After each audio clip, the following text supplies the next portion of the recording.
السلام عليكم ورحمة الله وبركاته. الحمد لله رب العالمين والصلاة والسلام على أشرف الأنبياء والمرسلين وعلى آله وصحبه ومن تبعهم بإحسان يوم الدين. أما بعد، اللهم علمنا ما ينفعنا وانفعنا بما علمتنا إنك أنت العليم الحكيم.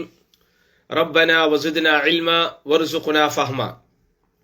அன்பிற்கினிய சகோதர சகோதரிகளே, எல்லாம் வல்ல அல்லாஹுவின் பேரருளால் பெரும் கிருபையினால் தொடர்ச்சியாக நாம் பார்த்து வருகிற இந்த ஃபேஸ்புக் நேரலை இஸ்லாமிய வகுப்பில் இன்றைக்கு நாம் ஒரு முக்கியமான செய்தியை பார்க்க போகிறோம்.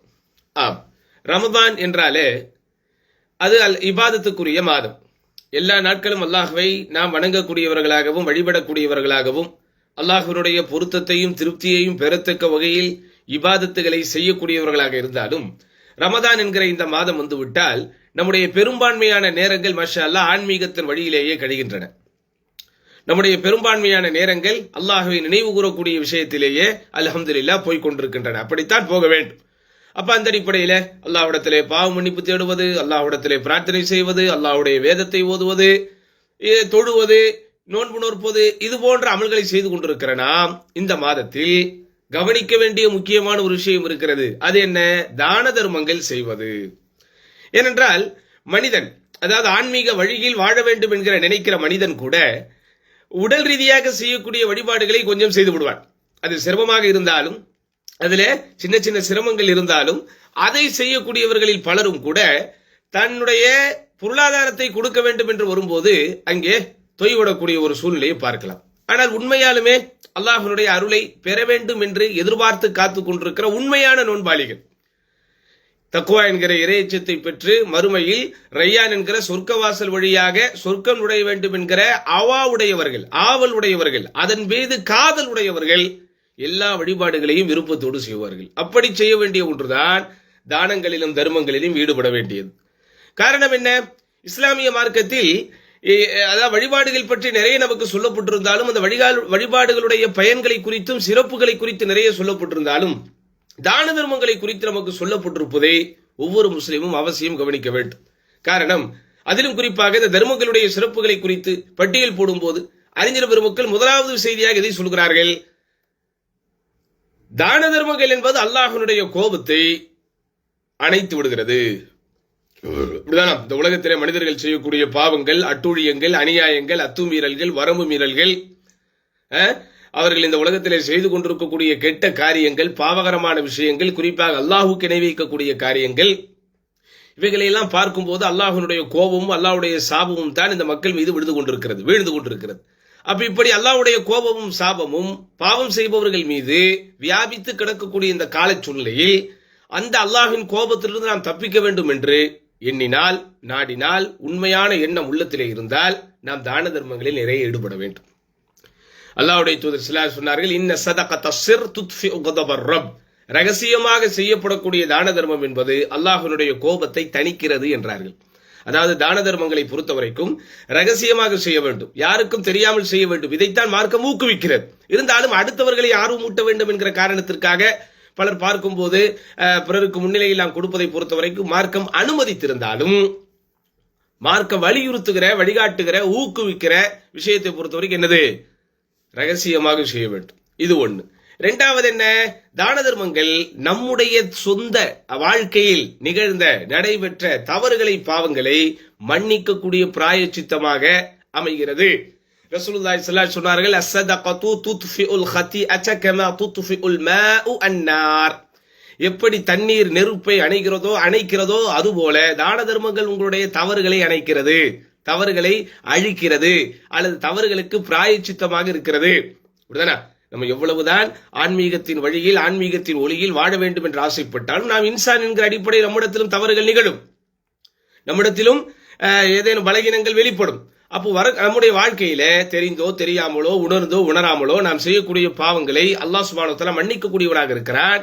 அந்த மன்னிப்பிற்கு பிரதானமான காரணமாக நாம் கேட்கிற பாவ மன்னிப்பாக இருந்தாலும் முக்கியமான ஒரு இடத்திலே நாம் செய்யக்கூடிய தான தர்மங்கள் இருக்கிறது. இது ஒன்று. அடுத்து என்ன? இந்த தானமும் தர்மமும் நரகத்திலிருந்து நம்மை பாதுகாக்கக்கூடிய அம்சமாக அமைகிறது. ரசூலுல்லாஹி ஸல்லல்லாஹு அலைஹி வஸல்லம் தர்மத்தை ஆர்வம் ஊட்டும் போது, தன்னுடைய தோழர்களிடத்திலே தர்மம் செய்யக்கூடிய சிந்தனையை தூண்டும் போது எதை அவர்கள் பிரதானப்படுத்தி சொல்லுவார்கள் என்றால், ஃபத்தகுன்னார் வலவ் பிஷிக்கி தம்ரா, ஒரு பேரித்தம்பள கொட்டையளவு தங்கத்தை தர்மம் செய்தாவது நரகத்திலிருந்து நீங்கள் உங்களை பாதுகாத்துக் கொள்ளுங்கள். அப்போ மனிதர்கள் செய்யக்கூடிய தவறுகளும் பாவங்களும் அவர்களை நரகத்திலே கொண்டு போய் தான் சேர்க்க போகிறது. அல்லாஹ் காப்பாற்ற வேண்டும். ஆனா நாம் செய்யக்கூடிய வணக்க வழிபாடுகள் நிச்சயம் நம்மை பாதுகாக்கும். அதிலே நம்மை பாதுகாக்கக்கூடிய பேராயுதமாக, பெரும் ஆபரணமாக விளங்கக்கூடியது இந்த தர்மம். அடுத்து உங்களுக்கு எல்லாம் தெரியும், தர்மம் செய்யக்கூடியவர்களுக்கு அல்லாஹ் எந்த அளவுக்கு சிறப்பினை தருகிறான் என்றால், மறுமை நாளில், நிழலே இல்லாத அந்த நாளில் நிழல் பெறக்கூடிய 7 சாரார்களில் ஒருவர் யாரு? வலதுகரம் செய்யக்கூடிய தர்மத்தை இடதுகரத்திற்கு தெரியாத அளவிற்கு ரகசியமாக செய்பவர். இதை அல்லாஹ்வுடைய தூதர் ஸல்லல்லாஹு அலைஹி வஸல்லம் அவர்கள் பொதுவாக சொன்னாலும், இன்னொரு செய்தியில, அதாவது இமாம் அஹ்மத் ரஹிமஹுல்லா, இமாம் ஹாக்கிம் ரஹிமஹுல்லா போன்றோர் தங்களுடைய ஹதீஸ் கிரந்தங்களிலே பதிவு செய்திருக்கிறார்கள். இது ஸஹீஹுல் ஜாமி' என்கிற நூலிலும் இடம்பெற்றிருக்கிறது. இந்த செய்தியில ரசூலுல்லாஹி ஸல்லல்லாஹு அலைஹி வஸல்லம் சொல்கிறார்கள், குல்லு இம்ரிஇன் ஃபீ ظில்லி ஸதகதிஹி ஹத்தா யுக்தா பைனன் நாஸ். மறுமையிலே மனிதர்கள் மஹ்ஷர் மைதானத்திலே நின்று கொண்டிருக்கும் போது, கேள்வி கணக்குகள் தீர்ப்பளிக்கப்பட்டு கொண்டிருக்கும் போது, நன்றாக கவனியுங்கள், மறுமை நாளிலே மஹ்ஷர் மைதானத்திலே நின்று கொண்டிருக்கும் போது, மக்களுக்கு மத்தியிலே கேள்வி கணக்குகள் விசாரணை செய்யப்பட்டு கொண்டிருக்கும் போது, ஒவ்வொரு மனிதனும் அவன் செய்த தர்மத்தின் நிழலின் கீழே இருப்பான் அப்படிங்கிறாங்க. எவ்வளவு பெரிய செய்தி இது! நம்ம செய்யக்கூடிய தர்மங்கள் நம்மளை என்ன செய்து அல்லாஹ்வுடைய கோபத்திலிருந்தும் அந்த மறுமையின் கஷ்டமான சூழலிலிருந்தும் பாதுகாக்கிறது. தர்மம் தலை காக்கும் என்பார்கள். அது சும்மா சொல்லப்படல, அது உண்மையான கருத்து. மார்க்கம் அதான் சொல்லுது, அப்படிதானே? அப்போ ஒவ்வொருவரும் தான் செய்யக்கூடிய தர்மத்தின் நிழலின் கீழே இருப்பான் மறுமையிலே விசாரணை நடக்கும் போது என்ற ரசூலுல்லாஹி ஸல்லல்லாஹு அலைஹி வஸல்லம் சொன்னது கவனிக்கத்தக்க ஒரு செய்தி. அடுத்து என்ன தெரியுமா? தர்மத்திற்கு அல்லாஹ் வைத்திருக்கக்கூடிய மிகப்பெரிய பலனும் மிகப்பெரிய பயனும் என்ன தெரியுமா? இந்த உலகத்தில் நம்முடைய நோய்களுக்கு நிவாரணம் செய்யப்படுவதற்கு தர்மம் ஒரு காரணமாக இருக்கிறது. அல்லாஹ்வுடைய தூதர் ஸல்லல்லாஹு அலைஹி வஸல்லம் சொன்னார்கள், தஉ மர்தாக்கும் பிஸ்ஸதகா, உங்களுடைய நோயாளிகளுக்கு தர்மத்தை கொண்டு மருத்துவம் பாருங்கள் அப்படின்னாங்க. இப்படி இப்ப என்னுடைய வீட்டில் என் தாய், என்னுடைய தந்தை, அல்லது என் உடன்பிறந்த சகோதர சகோதரி, என்னுடைய மனைவி மக்கள், அல்லது நானே கூட நோயாளியாக இருந்தால் என்னுடைய நோய்க்கு மருந்து எடுப்பதற்கு, மருத்துவரை சந்திப்பதற்கு மருத்துவமனை போவதுதானே உலக வழக்கம். அது அனுமதிக்கப்பட்டது. அதெல்லாம் நம்ம செய்யாம இருக்கணும்லாம் சொல்லக்கூடாது, தேவைக்கு செய்து கொள்ள வேண்டியதுதான். ஆனா ஷிஃபா என்பது யாரிடம் இருந்து? டாக்டர், மருத்துவர் ஷிஃபா என்கிற நிவாரணத்தை தந்து விடுவாரா? அவர் சிகிச்சை அளிப்பார், அவர் மாத்திரை கொடுப்பார், அவர் மருந்து கொடுப்பார், அல்லது உங்களை பரிசோதிப்பார். பரிசோதித்து விட்டு உங்களுடைய நோயினுடைய அளவு என்ன, வீரியம் என்ன என்பதற்குண்டான ரிப்போர்ட்டுகளை கொடுப்பார். ரிப்போர்ட்டை கொடுத்து விட்டு அந்த நோய் குறைவதற்கு அல்லது நோய் நீங்கள் உங்களை தற்காத்துக் கொள்வதற்கு அவராலான பத்தியங்களை சொல்லிக் கொடுப்பார், வைத்தியங்களை கொடுப்பார். ஆனா நிவாரணம் என்பது அல்லாஹ்விடம் இருந்துதான். ஆஃபியத் என்கிற அந்த ஆரோக்கியமும் ஷிஃபா என்கிற நிவாரணமும் அல்லாஹ்விடம் இருந்துதான் வரும். அப்போ அல்லாஹ் சுப்ஹானஹு வ தஆலா நோய்க்கு மருந்தை, அதாவது நிவாரணத்தை தருவதற்கு பல வழிகளை வைத்திருந்தாலும் அதுல ஒரு முக்கியமான வழி என்னது? பிறருக்கு நாம் செய்யக்கூடிய தான தர்மங்கள். அதனாலதான் அல்லாஹ்வுடைய தூதர் சொன்னாங்க, தாவு மர்தாக்கும் பிஸ்ஸதகா, உங்களுடைய நோயாளிகளுக்கு தர்மத்தை கொண்டு நீங்கள் மருத்துவம் பாருங்கள். அப்போ அதனால என்ன செய்யணும்? நம்ம ஒரு மனசுல நியத்து வச்சு, அல்லாஹ் எனக்கு உடம்பு சரியில்லாம இருக்கு, என்னுடைய உடல்நிலை சீராகுவதற்காக நான் உன் பேரிலே தர்மம் செய்கிறேன் யா அல்லாஹ், உன் பாதையிலே தர்மம் செய்கிறேன் யா அல்லாஹ் என்பன போன்ற நியத்துகளை வைத்து தேவையுடையவர்களுக்கும் தேவையுடைய காரியங்களுக்கும் என்ன செய்யணுமோ தர்மம் செய்யணும். அடுத்து என்ன? உள்ள ரீதியான நோய்க்கும் இந்த தர்மத்திலே மருந்து இருக்கிறது. இந்த தர்மம் எந்த அளவுக்கு ஒரு சிறப்பான ஒரு இடத்தை பிடிக்கிறது என்று சொன்னால், உல ரீதியான மன ரீதியான இறுக்கங்களுக்கு, மன ரீதியான அழுத்தங்களுக்கு அதிலே ஒரு மருந்து இருக்கிறது. அப்படிதான் இன்றைக்கு உலகத்திலே வாழக்கூடிய மனிதர்களில் 3 ஒருவர் என்று கூட சொல்ல முடியாது. 3 பேருமே இன்றைக்கு பாதிக்கப்பட்டிருக்கிற ஒரு நோய் இருக்கிறது என்றால் அது மன அழுத்தம். மன அழுத்தத்திலே பாதிக்கப்படாத ஒரு நபரை பார்க்க முடியுமா? ஆணாக இருந்தாலும் பெண்ணாக இருந்தாலும் இப்போது நாம் வாழ்ந்து கொண்டிருக்கிற இந்த செயற்கையான உலகத்திலே குழந்தைகள் உட்பட எல்லாருமே இன்றைக்கு ஸ்ட்ரெஸ் என்று சொல்லப்படக்கூடிய ஒரு விதமான அழுத்தத்திலே இருக்கிறார்கள். அந்த அழுத்தத்திற்கு நிவாரணத்தை தேடி எங்கெங்கோ அடைகிறார்கள். அப்படிதானா? இன்றைக்கு பெரும்பான்மையான மனிதர்கள் ஏன் வருடம் தவறாமல் அல்லது வருடத்திற்கு 2 முறை அல்லது 2க்கும் மேற்பட்ட முறைகள் நாங்கள் எக்ஸ்கர்ஷன் போறோம், வெளியே போறோம், அவுட்டிங் போறோம், சுற்றுலாக்கு போறோம். ஏன் போறீங்க? என்ன காரணம்னு கேளுங்க. Stress relief. எங்களுக்கு ரொம்ப அழுத்தமா இருக்குது, அந்த அழுத்தத்திலிருந்து எங்களை நாங்கள் விடுவித்துக் கொள்வதற்கு, அந்த அழுத்தத்திலிருந்து எங்களை நாங்களே வெளியே கொண்டு வருவதற்கு இவைகளை எல்லாம் ஒரு பாதையாக பயணமாக பயன்படுத்திக் கொள்கிறோம் என்று சொல்லுகிற நிறைய பேரை நீங்கள் கேள்விப்பட்டிருப்பீர்கள். ஆனால் ரசூலுல்லாஹி ஸல்லல்லாஹு அலைஹி வஸல்லம் அழகாக சொன்னார்கள், இதா அரச்ச தல்ஈன கல்பிகா ஃபஅத்இமில் மிஸ்கீன் வம்ஸஹ் அலா ரஸில் யதீம். நீ உனது உள்ளம் இலகி இருக்க வேண்டும் என்று ஆசைப்பட்டால், உனது உள்ளம் நிம்மதியாக இலகுவாக இருக்க வேண்டும் என்று ஆசைப்பட்டால் ஏழைகளுக்கு உணவளியுங்கள், மேலும் அனாதையின் தலையை தடவி கொடுங்கள். அனாதை என்று சொல்வது கூட காயப்படுத்துகிற வார்த்தை என்று பல பேர் சொல்லுவார்கள். ஆதரவற்றவர்கள் என்று சொல்வதே பொருத்தமான ஒரு வார்த்தையாக இருக்கும். ஆதரவற்றவர்களுடைய அந்த தலையை தடவி கொடுங்கள் என்று அல்லாஹ்வுடைய தூதர் ஸல்லல்லாஹு அலைஹி வஸல்லம் அவர்கள் சொல்கிறார். இப்படி தர்மத்தினுடைய சிறப்புகளை சொல்லிக்கொண்டே போகலாம். தர்மம் செய்கிற ஒவ்வொருவருக்கும் அல்லாஹ்வால் நியமிக்கப்பட்டிருக்கிற வானவர் துஆ செய்து கொண்டே இருக்கிறார். அல்லாஹ்வுடைய தூதர் சொன்னாங்க, மா மின் யௌமின் யுஸ்பிஹுல் இபாது ஃபீஹி இல்லா மலகானி யன்சிலானி.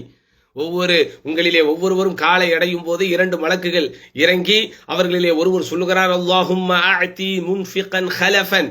யா அல்லாஹ், செலவு செய்யக்கூடியவனுக்கு நிறைய பின்னேற்பாடுகளை கொடு. ஹலஃப் என்கிற வார்த்தைக்கு சரியான அர்த்தம் என்று சொன்னால் நல்ல பின் விளைவுகளை கொடு, சொத்துக்களை கொடு என்று அதற்கு அர்த்தம். வயக்குலுல் ஆஹர், இன்னொரு மலக்கு சொல்லுகிறாராம், அல்லாஹும்ம அஅதி மும்சிகன் தலஃபா. அல்லாஹ், தர்மம் செய்யாமல் தடுத்து வைத்துக் கொள்பவனுக்கு நஷ்டத்தை கொடு. ஒவ்வொரு நாள் காலையிலும் நம்முடைய லாபத்திற்காக நஷ்டத்திற்காக பிரத்யேகமாக பிரார்த்திக்கிற வானவர்கள் இந்த பூமிக்கு வந்து சொல்லுகிறார்கள். அப்போ அந்த 2 வழக்கு இருக்கிறார். அவரில் ஒருவர் நம்முடைய லாபத்திற்காக பிரார்த்தனை செய்கிறார், இன்னொருவரோ நம்முடைய நஷ்டத்திற்காக பிரார்த்தனை செய்கிறார். லாபத்திற்காக யார் பிரார்த்தனை செய்கிறார் என்றால் தர்மம் செய்பவர். அப்போ இது போன்ற நன்மையான விஷயங்களில் நம்ம என்ன செய்யணும்? ஈடுபடணும். சத்தியமாக தர்மம் செய்வது பொருளாதாரத்தை குறைக்கவே குறைக்காது. அல்லாஹ்வின் தூதர் சொன்னார்கள், மா நகஸத் ஸதகத்தும் மின் மால். நாம் எல்லாம் நினைத்துக் கொண்டிருக்கிறோம், தானங்களையும் தர்மங்களையும் அள்ளி அள்ளி கொடுத்தால் இருக்கிற காசு குறைந்து போய்விடுமே, சேமிப்புகள் கரைந்து போய்விடுமே என்று நினைக்கிறோம். ஆனால் உண்மை அப்படி அல்ல. தர்மம் கொடுத்து எவ்வளவு பேர் மேலே வந்திருக்கிறார்கள். இருப்பதையெல்லாம் அள்ளி அள்ளி கொடுத்து தர்மம் கொடுத்தே வீணாய் போனார் என்று யாரையாவது பார்க்க முடியுமா? தர்மம் கொடுத்து கொடுத்து மாஷா அல்லாஹ் வாழ்க்கையில அபிவிருத்தியை பெற்றார், பரக்கத்தை பெற்றார். அவர் அன்றைக்கு கொடுத்த தர்மம் அவருடைய வாரிசுகள் இன்றைக்கும் மாஷா அல்லாஹ் அதனுடைய பலன்களை அடைந்து கொண்டிருக்கிறார்கள் என்றுதான் உலகத்திலே நாம் மனிதர்களை பார்க்கிறோமே தவிர தர்மம் கொடுத்து வீழ்ந்தவர்கள் இல்லை. தர்மம் கொடுத்து வாழ்ந்தவர்கள் தான் உண்டே தவிர தர்மம் கொடுத்து வீழ்ந்தவர்கள் இல்லை.